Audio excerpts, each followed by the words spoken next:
Hola mi gente linda de Chatvilina, estamos aquí con la continuación de la entrevista con Nacho. Nos dejamos aquí con Juan, nuestro querido invitado el día de hoy. Nos viene a dar una pequeña experiencia y una descripción y digamos que una enseñanza de lo que ha sido él en la vida de Nacho y Nacho en la vida de Juan. Hola Juan, ¿cómo estás? Hola Lina, muy bien, muchas Gracias gracias. por estar aquí. Por favor, háblanos un poquito de ti antes de que nos des la descripción acerca de lo que nos vas a contar. Bueno, mi nombre es Juan Manuel Arrieta, yo llegué a Australia hace más de 7 años, ingeniero electrónico con maestría en telecomunicaciones y llegué aquí a Australia a estudiar ciencias del ejercicio y a hacer una maestría en investigación médica. A Fabiancho yo lo conocí en Colombia estudiando ingeniería electrónica, a pesar de que yo iba unos semestres por encima, pues todo el mundo sabía quién era Fabio porque era impactante ver al papá subiéndolo todos los días en la silla de ruedas por esas escaleras. Obviamente tú sabes que en Colombia las universidades, no sé si ahora, pero en esa época no estaban adaptadas para personas con discapacidad, entonces todo el mundo sabía quién era Fabio. Algunos de mis compañeros empezaron a quedarse semestres, entonces empezó a formar como un vínculo entre Fabiancho y yo. En Colombia no éramos muy cercanos, hablábamos de vez en cuando, pero algo así como muy de universidad, muy alejado. Nos encontramos un día por pura casualidad en la iglesia en una misa en español sin saber que estábamos acá.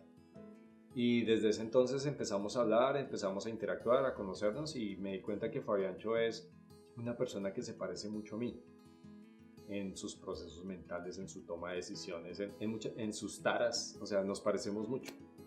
Y yo creo que gracias a eso nos hemos vuelto muy buenos amigos. Yo a él lo presento como mi hermano. Entonces, sí, esa ha sido la razón. Descríbanos en una palabra, Nacho. Nacho, yo podría decir que es una persona consistente. O sea, él dice lo que piensa y hace lo que dice. Es una persona muy honesta, muy apegada a las reglas. Eso lo admiro mucho. Y yo creo que eso es lo que le ha permitido a él llegar a donde ha llegado. Bueno, muchas gracias Juan por estar aquí, por comentarle a la gente y a la comunidad quién es Nacho y una percepción tuya, ¿no? Así que los dejamos a continuación con el video, ya hacen la segunda parte de Nacho, la toma de decisión de venir a Australia, algunos secretos importantes y ya llegando a Australia. Nachito, ya dijimos cuál era la razón por la cual escogiste Australia, muy bien. Ahora, ¿cuánto te tomó en el momento, desde el momento que decidiste, tomaste la idea, hasta el proceso que llegaste, hasta llegar acá a Australia, más o menos cuánto te duró ese tiempo? ¿Cuánto tiempo es el proceso de...? Para mí fueron como solamente 3 meses. Fue muy rápido. Sí, Pero yo siempre tenía la idea de irme del país y todo, entonces tenía mis ahorros, todo más o menos estaba preparado, solo era decidirme y actuar. ¿Cuántos años tenías cuando viajaste a Australia? Tenía 32 años. Entonces, 32 años. lógicamente, bajo los documentos y el proceso de migración, Nacho también tenía, obviamente, un respaldo financiero, que en este caso pues era la experiencia laboral, tenía muy buen récord de experiencia laboral. Eso es importante. Uno no lo sabe, pero pesa mucho más que cualquier otra cosa, la experiencia. Y esos 7 años pesaron muchísimo aquí, muchísimo. Fueron fundamentales para obtener la residencia. ¿Cuáles de los requisitos eran los más importantes para ese momento? En aquel tiempo creo que también era por puntos. ¿Qué son los puntos? Para poder aplicar a una residencia aquí en Australia, permanente o temporal, se necesita un mínimo de puntos. ¿Qué dan puntos? El tipo de carrera universitaria que uno tenga, la experiencia laboral, si se tienen maestrías, doctorados, las especializaciones aquí también cuentan, depende de las especializaciones. Sí, básicamente a la edad, si uno tiene pareja, si tiene hijos, todo eso suma puntos y uno tiene que cumplir un mínimo de puntaje para poder aplicar. Ahorita son 65 puntos que se necesitan. Ese era un plus que tú tenías para aplicar a esos puntos, obviamente ya en el caso de que hicieras lo de la residencia. Pero eso fue después, porque cuando yo llegué acá, yo solo quería estudiar inglés y devolverme. Mi papá me dijo, usted está allá, ¿para qué se devuelve a probar suerte en Alemania? ¿Quién sabe si lo acepten? Hágale la maestría allá. Mi papá me apoyó muchísimo y hice la maestría y ya después durante ese tiempo de haber extendido más inglés, de haber estudiado la maestría empecé a entender todo, empecé a sentirme pues desde el principio me sentía muy cómodo acá, el transporte es amazing. Los andenes, la calidad de vida que se tiene aquí es muy alta, entonces sí ya empecé a enfocarme para obtener la residencia. Yo inclusive si hubiera pasado el primer IELTS que presenté, si hubiera pasado la parte de writing, si hubiera pasado esa parte hubiera conseguido la residencia a los 6 meses que hubiera llegado. No sabía y no lo entendía muy bien, entonces no me preocupé tanto por eso. Inclusive hay muchas personas en Colombia que ya tienen los puntos totales. No necesitan hacer nada, no necesitan simplemente aplicar y llegan acá como residentes. Una cosa es importante y yo creo que es lo que está pasando ahora es que demostrar que definitivamente no te quieres quedar en el país. Eso era importante en ese momento también. Siempre lo ha sido. Lo que pasa es que si uno viene como estudiante de inglés, pues un estudiante de inglés no lo toman como alguien que debería quedarse aquí porque puede ser una persona sin educación, entonces no lo quieren acá. Pero si uno tiene, digamos, intención de hacer una maestría o un doctorado, ya ellos más o menos suponen que esa persona en el futuro eventualmente podría aplicar a residencia. ¿Tú tuviste que incurrir en algún gasto adicional por el tema de tu discapacidad, algún tema de salud, de medicina que tuviste que incurrir en el proceso de inmigración? No, mira que yo nunca pensé en mi discapacidad para venirme a estudiar inglés, ni para estudiar la maestría, ni para la residencia, nada. Yo me consideré dentro de mí, yo sé que yo tengo una discapacidad, pero para todos esos procesos legales y todo, yo simplemente hice lo que tenía que hacer, como cualquier otra persona más. Y sí, pues la verdad, aquí me examinaron todo eso, pero veían que yo tenía buena salud, que yo no era pues una persona que me la tenía que pasar en el hospital o que fuera tan dependiente de otras personas para no poder aplicar. Y la verdad yo no tuve ningún problema, lo hice como una persona normal. En el avión, la experiencia en el avión, ¿qué tienen que tener en cuenta cuando están viajando? Cuando uno está en el avión, cuando uno vuela, si la silla hay partes que se quiten, por ejemplo en este caso mi silla se quita la parte de donde pongo los pies. En algunos modelos yo tengo unas que se quitan estas partes laterales. Hay que tener mucho cuidado con esas partes porque fácilmente se pueden perder en los vuelos. Entonces es mejor antecitos de abordar el avión, quitarlas, guardarlas en una maleta de mano y llevarlas con uno, ¿sí?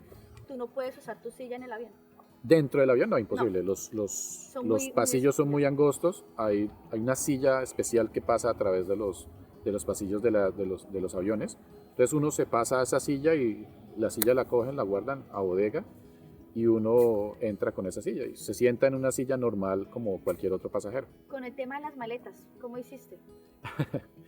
Ahí fue un poquito de ingenio y ayuda de mi mamá. Mi mamá me hizo una especie de cinturón que yo colocaba aquí atrás y yo cogía la silla. Yo llevaba solo una maleta, tenía derecho a 2 de 23 kilos, pero yo llevaba solo una. Y la alaba como si fuera un trencito, yo era la locomotora. Y pues mi maleta de mano acá. ¿Ustedes tienen que pagar por esa asistencia extra en los viajes? No, nada. Sí tiene que uno advertir que uno va a viajar con su silla de ruedas. Cuando uno hace la reserva, o si alguien le va a hacer la reserva, hay que hacer el tic de que uno está en silla de ruedas, que necesita llevar la silla de ruedas. Entonces ellos preparan eso, el viaje para eso, pero uno no paga nada extra por eso, para nada. ¿Cómo era el tema de alojamiento para ti? ¿Qué era lo importante? En mi caso, obviamente que fuera el acceso plano. Tal vez yo puedo subir un escalón, pero solo un escalón. Si son 2 ya, para mí ya es imposible. Yo lo que más paranoico soy con el baño, o sea, yo necesito un buen baño.